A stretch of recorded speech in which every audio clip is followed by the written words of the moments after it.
जय हिंद। Welcome back to R S R current affairs. आज है 3 अगस्त 2026 और 3 अगस्त 2026 से जितने भी महत्वपूर्ण करंट अफेयर्स बनते हैं उसमें से टॉप 5 करंट अफेयर्स लेकर आए जो एग्जाम के दृष्टिकोण से काफ़ी ज़्यादा भूमिका निभाता है। बस आपको अपने लिए यह सुबह का 15 से 20 मिनट समय निकालना है। यकीनन मानिए आप बहुत बेहतर हो जाएंगे और किसी भी एग्जाम में आप बेहतरीन करके आएंगे। तो प्लीज़ यह वीडियो आप पूरा देखिए और अंत तक के जरूर देखिए। तो चलिए तो फिर शुरू करते हैं 3 अगस्त 2026 के करंट अफेयर्स और इससे जुड़े हुए महत्वपूर्ण फैक्ट्स भी हम लोग बात करेंगे। शुरू करने से पहले बता दें कि इसे एक आपके लिए बिहार एसएससी और सीजीएल 4 के लिए यह एक प्रैक्टिस सेट लेकर आ रहे हैं जो कि यह रुकमनी यानी कि प्लेटफॉर्म के द्वारा है, जिसमें टोटल 21 सेट है। इसमें हम लोग इंपॉर्टेंट फैक्ट्स भी हम लोग बात करेंगे। यह आपको हमारे चैनल RSR हॉट ट्रिक पे मिल जाएगा। तो इस चैनल पे आप जरूर जुड़ जाए। अगर इस चैनल से नहीं जुड़े हैं तो वीडियो के डिस्क्रिप्शन में लिंक दिया हुआ, आप इससे जरूर जुड़ जाए, क्योंकि यहाँ पे हम बहुत सारे प्रैक्टिस सेट करवा चुके हैं जो कि एग्जाम के दृष्टिकोण से काफ़ी ज़्यादा भूमिका निभाता है। तो प्लीज़ इससे जरूर जुड़ जाए और बता दें कि इसे RSR हॉट ट्रिक पे ही आपको एक किया टॉपिक वाइज करंट अफेयर्स करवा दिए हैं, ठीक है, जिसमें आपको मिल जाएगा क्या कि 2026 का अवार्ड मिल जाएगा और 2025 और 26 की पुस्तक एवं उनके लेखक मिल जाएगा और 2025 और 2026 के ऐप एंड पोर्टल के बारे में बात किए और 2026 के स्पोर्ट्स के बारे में बात की। देखिए यह जितना भी टॉपिक वाइज करंट अफेयर्स है ना, यह मोस्ट इंपॉर्टेंट होने वाला है, क्योंकि बार बार एग्जाम में क्वेश्चन यहीं से पूछे जाते हैं। तो प्लीज़ यह जितना भी टॉपिक वाइज करंट अफेयर्स है इसे जरूर कंप्लीट कर ले। तो चलिए फिर शुरू करते हैं आज का पहला क्वेश्चन।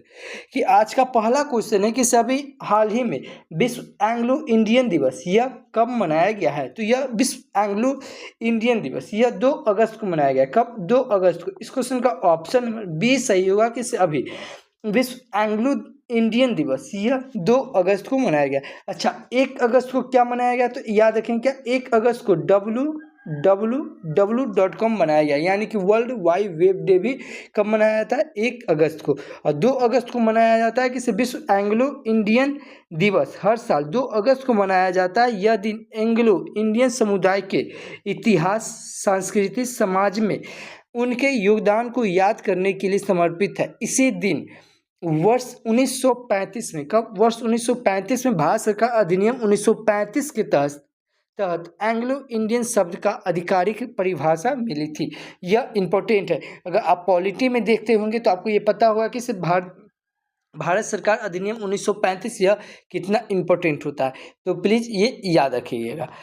अगला क्वेश्चन है कि सभी हाल ही में 22वीं कॉमनवेल्थ, क्या है? 22वीं Commonwealth games table tennis championship 2026 का खिताब कौन जीता है? तो यह अपना देश भारत जीता है। इस क्वेश्चन का ऑप्शन नंबर सी सही होगा कि सभी हाल ही में 22वीं कॉमनवेल्थ टेबल टेनिस चैंपियनशिप 2026 का खिताब यह अपना देश भारत जीता है। 22वीं कॉमनवेल्थ टेबल टेनिस चैंपियनशिप 2026 की टीम स्पर्धा का खिताब भारत की पुरुष और महिला दोनों टीम ने जीता। ये याद रखेंगे, पुरुष का भी भारत जीता और महिला का भी, दोनों का कौन जीता? यह भारत जीता। और यह नई दिल्ली के त्यागराज स्टेडियम में खेला गया। कहाँ? यह दिल्ली के त्यागराज स्टेडियम में खेले गए फाइनल मुकाबले में दोनों ही भारत टीमों ने यह मलेशिया को हराया है। तो इतना याद रखेंगे। अब भारत की बात आई है, यह है मैप में भारत। याद रखें क्या कि सिर्फ भारत की यूपीआई सिस्टम वीजा को पीछे छोड़कर यह आगे निकल गई है और 18वां ब्रिक्स शिखर सम्मेलन कहाँ प्रस्तावित होगा? अपना देश भारत में प्रस्तावित होगा। इससे पहले 17वां ब्रिक्स शिखर सम्मेलन प्रस्तावित हो चुका है। कहाँ? तो ब्राजील की रियो डी जेनेरो में। और 19वां ब्रिक्स शिखर सम्मेलन कहाँ प्रस्तावित होगा? तो यह चाइना में होगा। ये याद रखेंगे। याद रखेंगे क्या कि हेनले पासपोर्ट इंडेक्स में भारत अब 75वें स्थान पे है और सिंगापुर अब भी पहले स्थान पे। भारत की साक्षरता दर बढ़कर अब 80.9% हो गई और भारत में कुल रामसर स्थल की संख्या 100 हो गई, जिसमें जो कि बिहार के बक्सर जिला का गोकुल जलाशय, बिहार के पश्चिमी चंपारण का उदयपुर झील और बिहार के कटिहार जिला का गोगाबिल झील और छत्तीसगढ़ का कोपरा जलाशय और राजस्थान का सिलीसेट झील और उत्तर प्रदेश का पटना पक्षी अभयारण्य, गुजरात का छड़ी ढांड और ये क्या कहते हैं उत्तर प्रदेश का शेखा झील और उत्तर प्रदेश का ही सुरहा ताल, यह नया ऐड हुआ। अब नया ऐड होके कितना हो गया? 100। और याद क्या रखेंगे कि अब क्या हो गया, 101वां भी ऐड हो गया। क्या, 101वां, जो कि गलो झील, क्या है, गलो झील, यह कहाँ का है, अरुणाचल प्रदेश का। तो यह अब याद रखें क्या कि 101वां रामसर स्थल हो गया और 101वां नंबर के कौन है, तो यह गलो झील है, जो कि ये उत्तर अरुणाचल प्रदेश का है। विश्व प्रेस स्वतंत्रता सूचकांक के भारत 26 स्थान पे और भारत 157 स्थान पे। अच्छा, इंडेक्स की बात आई तो कुछ इंपॉर्टेंट इंडेक्स आपको मैं रिकॉल करवा रहा हूँ, बस आप मेरे साथ रिकॉल कीजिए। जैसे ग्लोबल फायर पावर इंडेक्स में भारत चौथे स्थान पे है, लैंगिक असमानता सूचकांक में भारत 131 स्थान पे है, वार्षिक ऊर्जा संक्रमण सूचकांक में भारत 71वें स्थान पे है, यात्रा और पर्यटन विकास सूचकांक में भारत 39वें स्थान पे है, खुशहाली सूचकांक में भारत 116 स्थान पे है, शांति सूचकांक में भारत 127वें स्थान पे, भूख सूचकांक में भारत 102 स्थान पे, पर्यावरण सूचकांक में भारत 176 स्थान पे, जलवायु परिवर्तन सूचकांक में भारत 23वें स्थान पे है, मानव विकास सूचकांक में भारत 30वें स्थान पे है। उसके बाद सतत विकास लक्ष्य सूचकांक में भारत 99वें स्थान पे है, विश्व प्रतिस्पर्धात्मक सूचकांक में भारत 41वें स्थान पे, वैश्विक नवाचार सूचकांक में भारत 38वें स्थान पे है, CPI यानी कि भ्रष्टाचार सूचकांक में भारत 91वें स्थान पे, वर्ल्ड यूनिवर्सिटी रैंकिंग में भारत 59वें स्थान पे, कितना स्थान पे, 59वें स्थान पे, वर्ल्ड टैलेंट रैंकिंग में भारत 63 स्थान पे है, AIPPENS रैंकिंग में भारत 72 स्थान पे है, विश्व के सबसे समान देश में भारत चौथे स्थान पे है, हुरून ग्लोबल यूनिकॉर्न में भारत तीसरे स्थान पे है, AI इन्वेस्टमेंट रैंकिंग में भारत 10वें स्थान पे है और संयुक्त राष्ट्र व्यापार और विकास टैलेंट सूचकांक के भारत 36 स्थान पे और जिम्मेदारी राष्ट्र सूचकांक के भारत 16 स्थान पे। अच्छा, भारत की बात आई तो भारत से कुछ ज्योग्राफी में देख लेते हैं कि भारत का उत्तर से दक्षिण लंबाई कितना है। तो अगर भारत की उत्तर से दक्षिण लंबाई बोलता है तो यह कितना हो जाता है, 3214। कितना हो जाता है, 3214। यही अगर देख ले कि इस भारत का पश्चिम से पूर्व लंबाई कितना है, तो पश्चिम से पूर्व लंबाई भारत का हो जाता है 2933। कितना हो जाता है, 2933। और भारत का कुल क्षेत्रफल कितना है, तो 32,87,263 वर्ग किलोमीटर। यह भारत का पूरा क्षेत्रफल है। याद क्या रखेंगे, इस भारत के उत्तरी बिंदु, क्या है, भारत के उत्तरी बिंदु, ठीक है, भारत के उत्तरी बिंदु को क्या कहते हैं, इंदिरा कॉल कहते हैं, जो कि 37 डिग्री, कितना, 37 डिग्री 6 मिनट से लेके या दक्षिण के तमिलनाडु के कन्याकुमारी जिसे कैप ऑफ कैमरून कहते हैं, जो कि 8 डिग्री 4 मिनट तक के ये फैला हुआ है। कितना, 8 डिग्री 4 मिनट। या पश्चिम के गुजरात के गौर माता जो कि 67 डिग्री, कितना, 67 डिग्री 8 मिनट से लेकर यह अरुणाचल प्रदेश के किबुथी, क्या है, अरुणाचल प्रदेश के किबुथू में, जो कि 97 डिग्री 5 मिनट तक ये फैला हुआ। ये याद रखेंगे। बिहार याद रखेंगे क्या कि भारत से कौन कौन सा देश सटता है, तो सबसे ज़्यादा कौन सा देश सीमा बनाता है, तो यह बांग्लादेश बनाता है। कौन बनाता है, बांग्लादेश। ये याद रखेंगे। पहला नंबर पे कौन हो जाएगा, बांग्लादेश। उसके बाद कौन बनाता है, यह चीन बनाता है। चीन के बाद हो जाएगा यह आपका पाकिस्तान हो जाएगा। पाकिस्तान के बाद आपका नेपाल हो जाएगा। नेपाल के बाद यह म्यांमार हो जाएगा। म्यांमार के बाद यह आपका भूटान हो जाएगा। तो ये याद रखेंगे। उसके बाद याद रखेंगे क्या, देश की मानक समय रेखा जो कि 82.5 डिग्री पूर्वी देशांतर है, जो कि यह कै राज्यों से जाता है, यह 5 राज्यों से होकर गुजरता है। कितने राज्यों से, 5 राज्यों से होकर यह गुजरती है। जो देश की मानक समय रेखा यह 5 राज्यों से होकर जाती है। कौन कौन हो जाएगा, एक हो जाएगा उत्तर प्रदेश, मध्य प्रदेश, उड़ीसा, छत्तीसगढ़ और आंध्र प्रदेश। क्या क्या बोले हम, उत्तर प्रदेश, मध्य प्रदेश, उड़ीसा, छत्तीसगढ़ और आंध्र प्रदेश। यह अपने देश के 5 राज्यों से होकर जाती है यह 82.5 डिग्री। उसके बाद याद रखेंगे क्या कि कर्क रेखा, क्या है, कर्क रेखा, यह भारत के कितने राज्यों से, 8 राज्यों से होकर जाती। कितने राज्यों से, 8 राज्यों से होकर जाती यह कर्क रेखा। कौन कौन हो जाएगा, गुजरात हो जाएगा, राजस्थान हो जाएगा, मध्य प्रदेश हो जाएगा, छत्तीसगढ़ हो जाएगा, झारखंड हो जाएगा, पश्चिम बंगाल, त्रिपुरा और मिजोरम। अगेन मैं फिर बता रहा हूँ, इसी प्रकार आपको सीरियल लाइन से याद रखना है। क्या क्या हम बताएं, पहले याद रखिएगा, गुजरात हो जाएगा, उसके बाद राजस्थान हो जाएगा, उसके बाद मध्य प्रदेश हो जाएगा, उसके बाद छत्तीसगढ़ हो जाएगा, उसके बाद झारखंड हो जाएगा, झारखंड के बाद पश्चिम बंगाल हो जाएगा, पश्चिम बंगाल के बाद आपका यह त्रिपुरा और मिजोरम हो जाएगा। याद क्या रखिएगा कि इसमें याद रखिएगा जो छत्तीसगढ़ है, ठीक है, छत्तीसगढ़ है जो कि देश की मानक समय रेखा और यह कर्क रेखा को दोनों को एक दूसरे को बीच में काटती है। याद रखेंगे कि किस माही नदी है जो कि कर्क रेखा को 2 बार काटती है, ये याद रखेंगे। और याद रखेंगे क्या कि क्षेत्रफल के हिसाब से क्या है, क्षेत्रफल के हिसाब से सबसे बड़ा जिला कौन हो जाएगा, तो यह कच्छ हो जाएगा जो कि गुजरात में पड़ता है, और सबसे छोटा हो जाएगा लेह जो कि जम्मू कश्मीर में पड़ता है। याद रखेंगे से भारत और चीन के बीच अंतर्राष्ट्रीय सीमा रेखा कौन है, तो यह मैकमोहन रेखा बोलते हैं। भारत और पाकिस्तान के बीच रेड क्लिफ रेखा बोलते हैं, और भारत और अफगानिस्तान के बीच जो कि यह डुरंड रेखा है, क्या है, डुरंड रेखा था जो कि अब भारत और अफगानिस्तान के बीच हो गया। तो इतना याद रखेंगे भारत से। अभी भारत ने अपना 350 किलोग्राम थ्रस्ट, क्या है, भारत ने अपना 350 किलोग्राम थ्रस्ट क्षमता वाला एक्सपेंडेबल टर्बोजेट इंजन विकसित किया है, और ब्रॉड गेज रेलवे नेटवर्क के विद्युतीकरण के मामले में भारत को दूसरा स्थान मिला है। विक्रम-1 रॉकेट के सफल प्रक्षेपण से निजी कक्षीय प्रक्षेपण क्षमता हासिल करने वाला दुनिया का तीसरा देश कौन बन गया, यह भारत बन गया।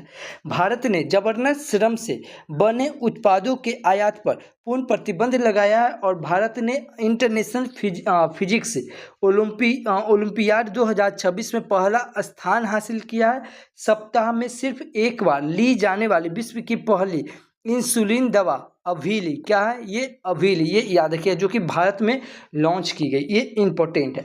उसके बाद भारत की बात आई तो कुछ इंपॉर्टेंट फैक्ट्स देखते हैं जो कि भारत में पहला, जैसे भारत का पहला पूर्ण साक्षर राज्य कौन बन गया, तो अब भारत में पहला 6 पूर्ण साक्षर राज्य बन गया। कौन, सबसे पहले मिजोरम, गोवा, त्रिपुरा, लद्दाख, हिमाचल प्रदेश, अब उत्तराखंड भी बन गया। भारत की पहली एयर टैक्सी शुरू की गई जिसका नाम क्या है, सुन। भारत का पहला गोल्ड मेल्टिंग एटीएम बनाया गया, कहाँ, यह हैदराबाद। भारत का पहला जिला जो बाल विवाह मुक्त हो गया तो यह छत्तीसगढ़ का बलौद जिला। पहला एजुकेशन सिटी कहाँ बनेगा, यह नवी मुंबई में बनेगा। भारत का पहला एआई संचालित आंगनबाड़ी कहाँ बनेगा, तो यह महाराष्ट्र में बनेगा। भारत का पहला पूर्ण डिजिटल साक्षर राज्य, यह केरल। याद रखेंगे, अभी आपको बताएं पूर्ण साक्षर राज्य कौन, तो मिजोरम, गोवा, त्रिपुरा, लद्दाख, हिमाचल प्रदेश और उत्तराखंड, और ये है पूर्ण डिजिटल साक्षर राज्य, तो ये हो जाएगा केरल। भारत का पहला फ्लोटिंग घाट कहाँ बनेगा, तो अयोध्या में। भारत का पहला एक्वाटिक पार्क कहाँ बनेगा, तो असम में। भारत का पहला तितली अभ्यारण्य कहाँ बनेगा, तो यह केरल में। भारत का पहला एआई सिटी कहाँ बनेगा, तो लखनऊ में। भारत का पहला राइस एटीएम कहाँ बनेगा, तो यह उड़ीसा में। और भारत का पहला अनाज एटीएम यह कहाँ, हरियाणा में। और एलजीजी एटीएम, क्या है, एलजीजी एटीएम, ये भी कहाँ बनेगा, यह हरियाणा में बनेगा। पहला आयुर्वेदिक निदान उपकरण यह नारी तरंगिणी बनेगा। भारत का पहला संविधान संग्रहालय यह कहाँ खुलेगा, यह हरियाणा के सोनीतपुर में खुलेगा। भारत का पहली महिला वर्ल्ड शतरंज चैंपियनशिप कौन जीती, तो यह 2025 में दिव्या देशमुख जीती। भारत का पहला एआई टीचर का नाम क्या, आइरिस। भारत का पहला जैविक मत्स्य पालन क्लस्टर कहाँ खुलेगा, यह सिक्किम राज्य में। भारत का पहला विधानसभा जो पूरी तरह सूरत से चलेगा, तो यह दिल्ली विधानसभा। और भारत का पहला सूरत सिटी किसे, भारत का पहला सूरत सिटी कौन बनेगा, तो सांची में। पहला म्यूजिक सिटी कहाँ बनेगा, तो ग्वालियर में। भारत का पहला ट्रांसजेंडर का सम्मेलन कहाँ होगा, तो अजमेर में। भारत की पहली मानव पनडुब्बी जिसका नाम क्या है, मत्स्य 6000। भारत का पहला मानव मिशन जो स्पेस में जाएगा तो गगनयान। ये याद देखिए, जो भी मैं एक्स्ट्रा पॉइंट बोलता हूँ यह मोस्ट इंपॉर्टेंट है, और यह एग्जाम में आने की ज़्यादा संभावना है, क्योंकि ये एग्जाम में 1799 वाला दरोगा में पूछा गया था। और इसी में 4 व्यक्ति जा रहे हैं, एक प्रशांत जी, अजीत जी, अंगद प्रताप और शुभांशु शुक्ला। शुभांशु शुक्ला से याद रखिएगा कि इसी के लिए इनको अशोक चक्र से सम्मानित किया गया। और गगनयान में एक रोबोटिक महिला जा रही है जिसका नाम क्या, बयूम मित्र। ये भी क्वेश्चन 1799 में पूछा गया। भारत का पहला गाय संस्कृति संग्रहालय कहाँ खुलेगा, यह उत्तर प्रदेश के मथुरा में खुलेगा। भारत का पहला जाति मुक्त गांव कहाँ बनेगा, तो यह कौन बनाया, तो सौंदला गांव जो कि महाराष्ट्र का। भारत का पहला संभारिक पार्क कहाँ बनेगा, तमिलनाडु में। और भारत का पहला एआई पावर्ड यूनिवर्सिटी कहाँ बनेगा, तो यह यूपी के मेरठ में बनेगा। भारत का पहला मनोपुज क्लिनिक कहाँ बनेगा, महाराष्ट्र में। और दुनिया का पहला बायो बिटुमेन उत्पादक वाला देश कौन बना, तो यह पहला देश बनेगा। भारत का पहला कार्बन सोखने वाला क्या है? कार्बन सोखने वाला। भारत का पहला शैवाल ब्रिज कहाँ लॉन्च किया गया? यह मध्य प्रदेश के भोपाल में। और भारत का पहला मधुमेह बायो बैंक कहाँ बनेगा?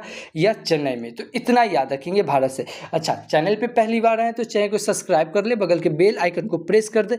जो भी स्टडी ग्रुप हो व्हाट्सएप फेसबुक उस पर शेयर जरूर करें, क्योंकि यहाँ पे हम आपको एज ए टीचर की तरह नहीं, एज ए स्टूडेंट की तरह बताते हैं कि कैसे एक स्टूडेंट को करंट अफेयर्स से स्टैटिक का पार्ट, ज्योग्राफी का पार्ट, पॉलिटी का पार्ट, ओवरऑल जितना हो सके ना उतना को कनेक्ट करके बताते हैं। को कनेक्ट करके पढ़ने से क्या होता है ना, चीज़ें ना आसान हो जाती। तो प्लीज़ आप कहीं भी पढ़ते हैं, किसी से भी पढ़ते हैं, लेकिन को कनेक्ट करके जरूर पढ़ें, क्योंकि आप एक टीचर नहीं है, आप एक स्टूडेंट है। और एक स्टूडेंट को 5 से 6 सब्जेक्ट अपने दिमाग में रखना पड़ता है। तो प्लीज़ वीडियो के अंत तक की जरूर देखिएगा, क्योंकि वीडियो के अंत में आपसे एक सवाल पूछेंगे जिसका जवाब आपको वीडियो के कमेंट बॉक्स में देना है। और कल जो आपसे हम सवाल पूछे थे उसका भी जवाब आपको वीडियो के अंत में मिलेगा। तो प्लीज़ वीडियो के अंत तक की जरूर देखिएगा, पूरा देखिएगा। यह वीडियो अगर आप सुबह नहीं देख पाते हैं तो दोपहर में देखिए, दोपहर में नहीं देख पाते हैं तो शाम में देखिएगा। किसी कारणवश अगर पूरे दिन भर में नहीं देख पाते हैं तो पहले आप कल का वीडियो देखिए, फिर आप आज का वीडियो देखिए, लेकिन पूरा वीडियो आप जरूर देखिएगा। अगला क्वेश्चन है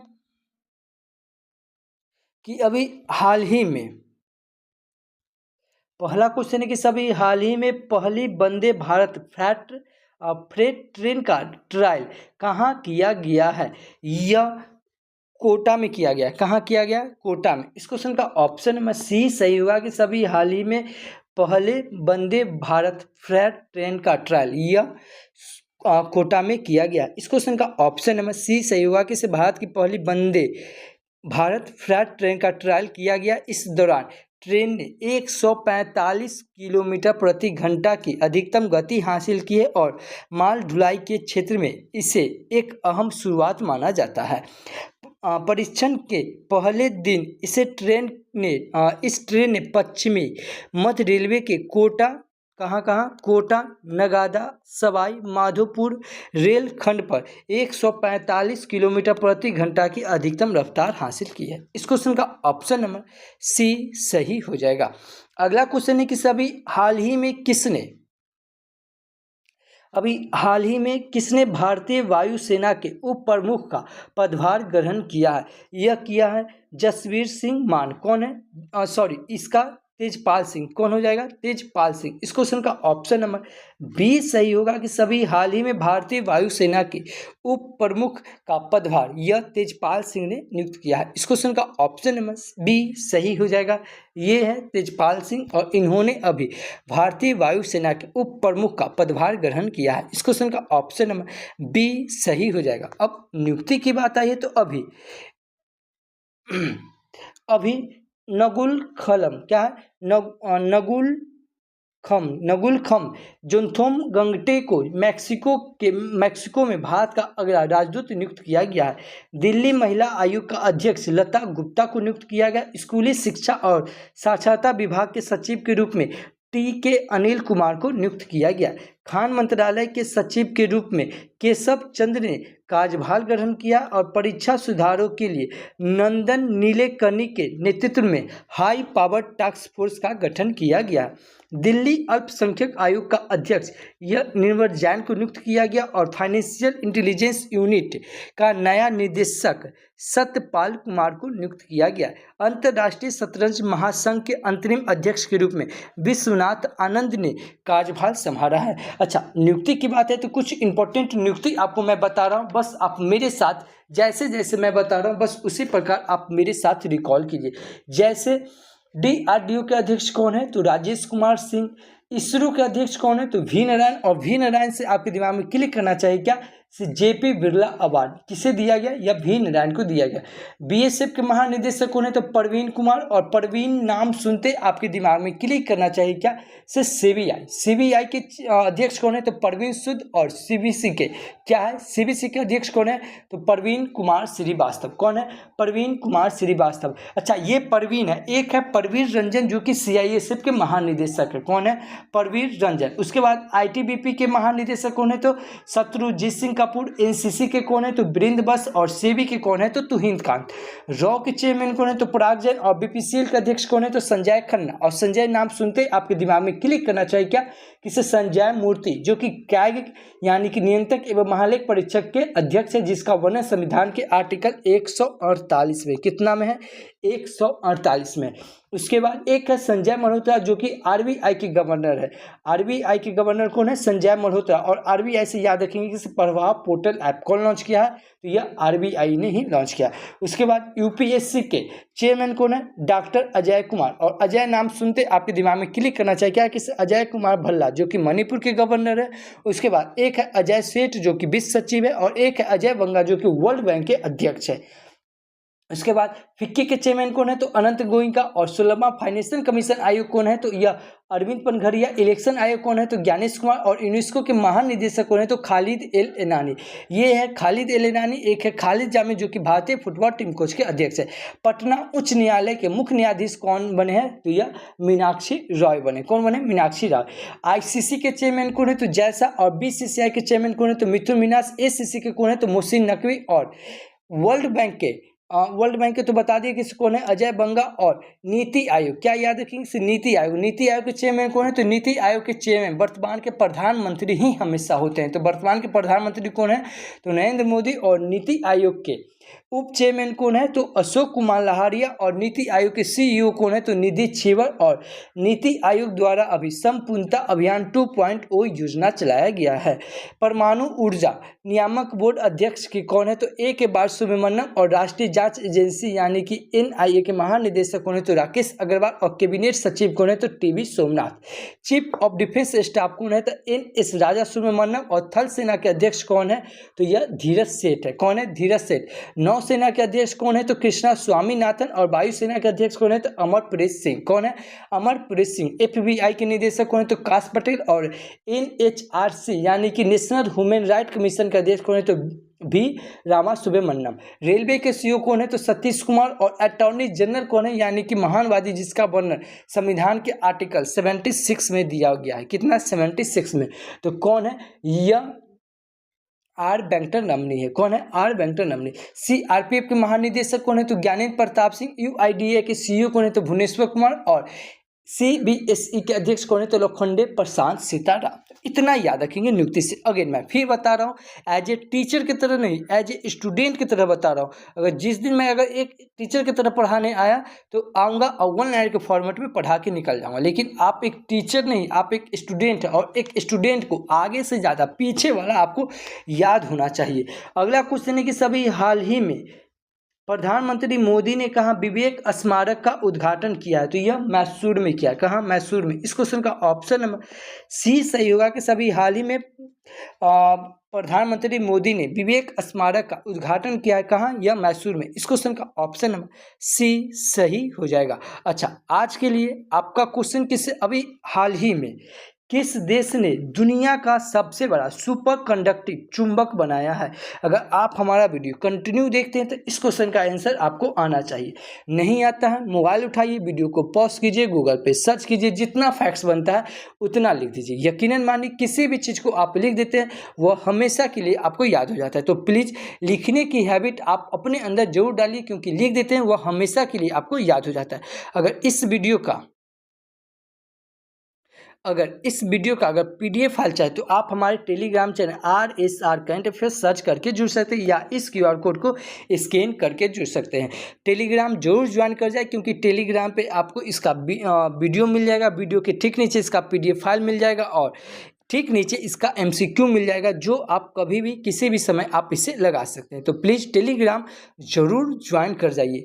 और कल जो आपसे हम सवाल पूछे थे कि अभी हाल ही में मालाबार गोल्ड एंड डायमंड ने किसे अपना ब्रांड एम्बेसडर बनाया? तो यह महेंद्र सिंह धोनी को बनाया। किसे बनाया?